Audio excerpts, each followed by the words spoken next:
one thing that's becoming somewhat of a concern, and that is misinformation is being posted on social media sites.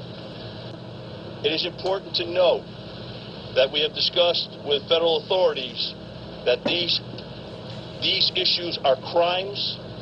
They will be investigated statewide and federally, and prosecution will take place when people perpetrating this information are identified. Again, all information relative to this case is coming from these microphones, and any information coming from other sources cannot be confirmed, and in many cases it's been found is inaccurate. So I simply, that's the newest twist today, that we want to make sure that's perfectly clear that social media websites that contain information relative to this case are not being posted by the Connecticut State Police, are not being posted by the Newtown Police, are not being posted by any authorities in this case.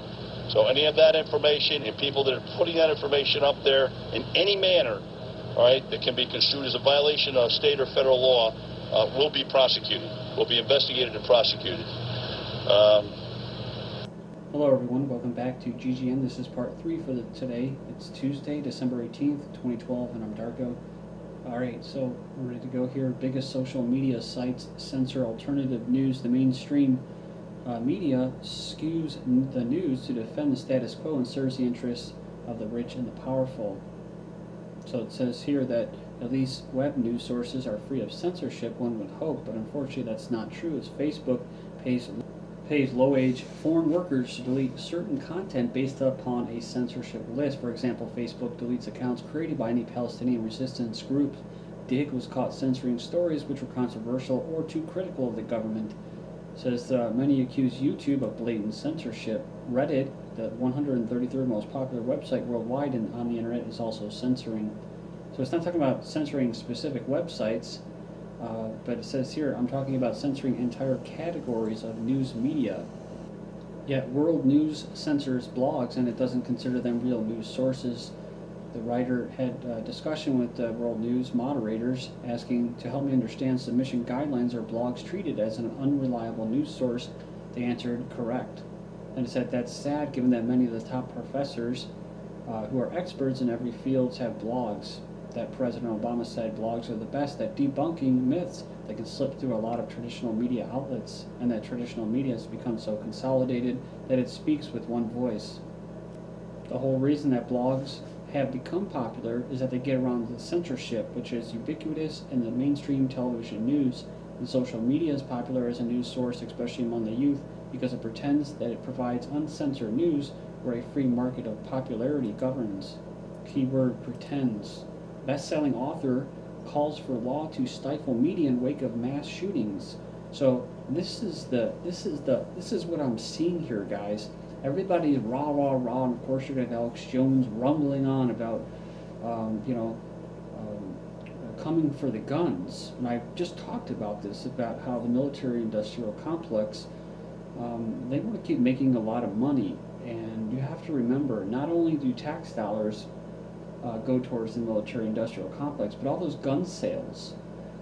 Yes, there's some people that may have some pretty sophisticated weaponry, but for the most part, the government and the powers that be have all of the cutting-edge weaponry.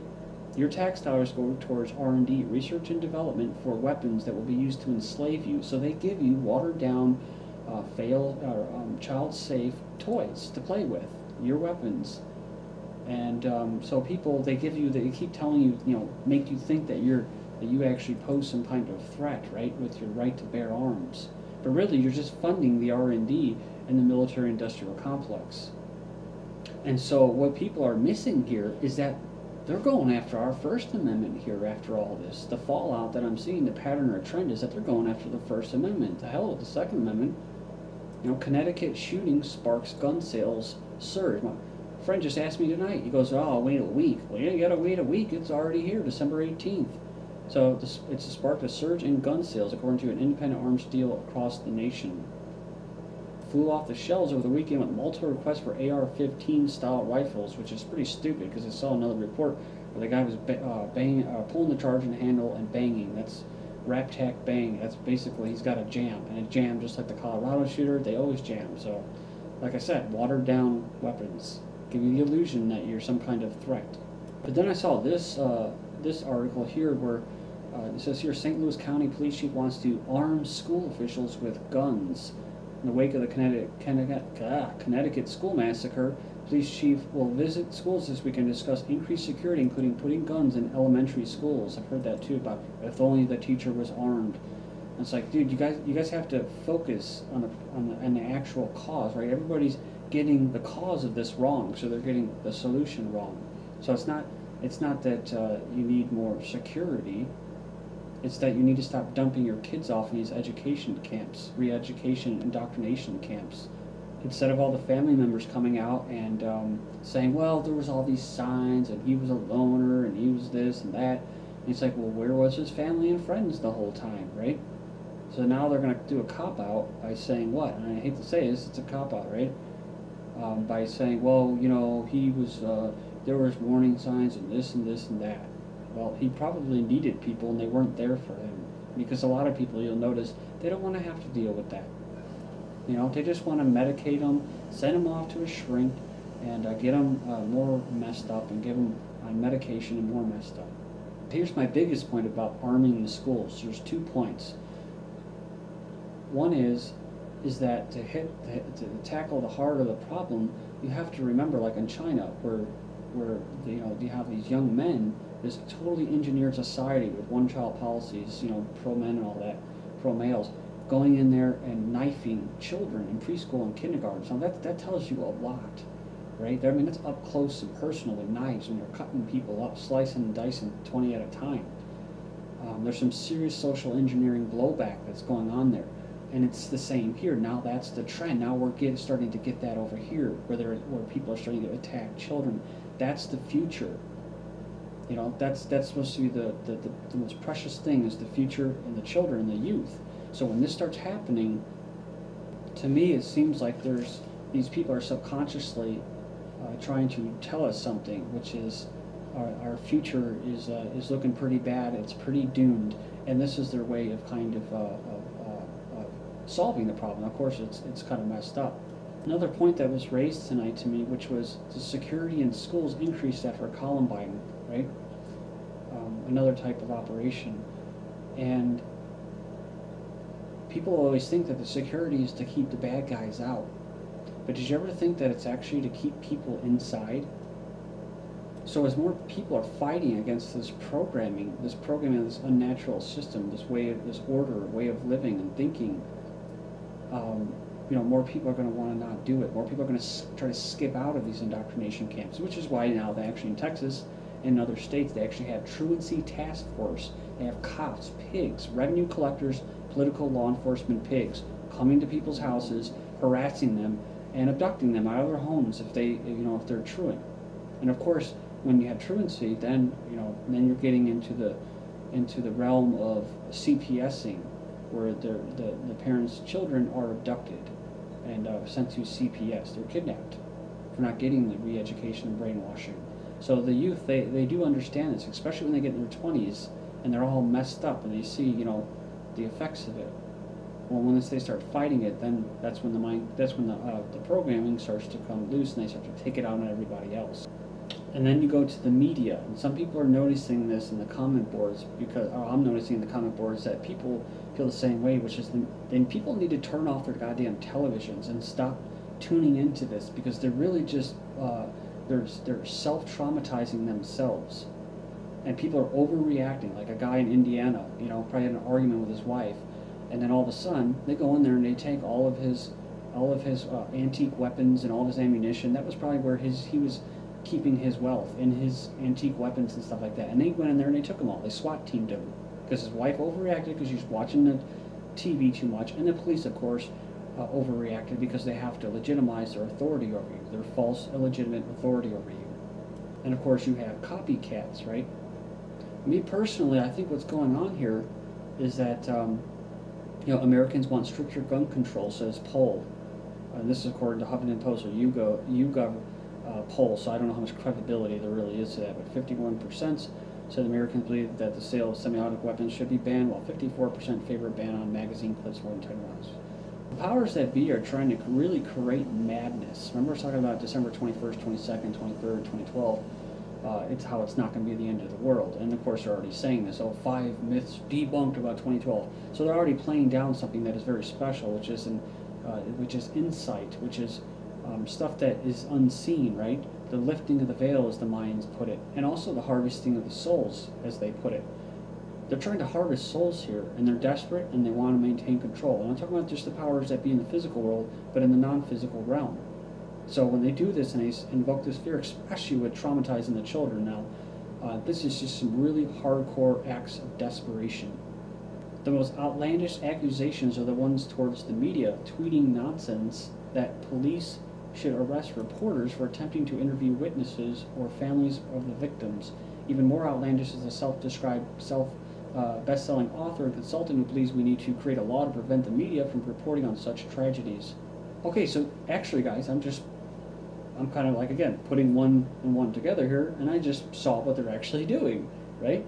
This is their technique. They're bombarding people so much that I'm seeing in the comment boards, people are saying madness, madness, you know, of course with all these copycats, the programming kicking in and all that, and it's all effective. They read the comment boards. This is what I'm seeing. They want people to actually want the media to stop reporting on this stuff. So yes, I was just saying about, the mainstream media and all this, but I'm not calling for a ban on the media. I'm saying people need to take a voluntary action, an independent voluntary action, take their televisions and throw them out the flipping window and tune out to it. You don't have to ban everybody's free speech, right? Or ability to speak, This isn't the 30s in Russia. So I was thinking about it, why they're doing this. They want to burn people out until they can't take it anymore, and they say, something must be done. Well, this is what they're going to do. You can't cover on these things. So when there's reports like this, second shooters and stuff like that, like I covered about this, 2 gunmen at elementary school shooting. It says here, state police confirmed that 1 shooter is dead. A second gunman is apparently at large, and multiple people have been shot, according to ABC News. So this is the state police saying it, according to ABC News. So maybe they'll get a visit, get SWAT team for reporting on it. Media blackout, Oregon mall shooter was stopped by an armed citizen. He heard the shots. He said the friend and baby hit the floor. And he says here, the shooter was working on his rifle. He kept pulling the charging handle and hitting the side. So he thought that he might hit somebody if he shot at him, so he never pulled the trigger, and he stands by that decision. He says here, I'm not beating myself up because I didn't shoot him. I know after he saw me, because he did, he saw him. He said, I think the last shot he fired was the one he used on himself. So they don't want to report this type of stuff of second shooters and concealed carry guys actually helping to solve the situation. Here's an article. You can go in there. I'll post all these links. Social media pranksters will be prosecuted. Officials warn in Newtown. So with all this overreacting by people and the police and authorities, like the one in Indiana, these people are saying, oh, lock him up for jail. Thank God the authorities caught this guy. Of course, he didn't do anything. There's no victims. There was, they say, oh, threats. I mean, there's a long time for a while there that you can say whatever you want, but unless you actually start doing it, it's not a damn crime. But they want people to they want to get them into pre-crime mode. And I saw all the comments. I tell you guys, they were scary. They were all these people saying, well, thank God they caught him before he did anything. And this guy should be, hung, or this guy should be put in jail, right? And also they said, this is a white dude. It was a biker, Indiana biker. So he had a goatee, had a long hair and stuff like that. And it's like late 50s, maybe 60s. And people say, ooh, the face of evil. And then, so I'm thinking, algorithms, psychological algorithms, the Matrix, whatever, is analyzing these comments, looking for words saying, punish him, sentence him, do this, do that. They're ready. The people are ready for people to be abducted out of their houses, and they won't question anything. Should we be profiling white guys? Not necessarily, but we need to discuss why conservatives won't. Remember, tweeters could be military targets. children are now legitimate targets in the war on terror. It really does depend on whose children are actually being murdered, like the 26 in Waco, Texas. This is GGN, I'm Darko.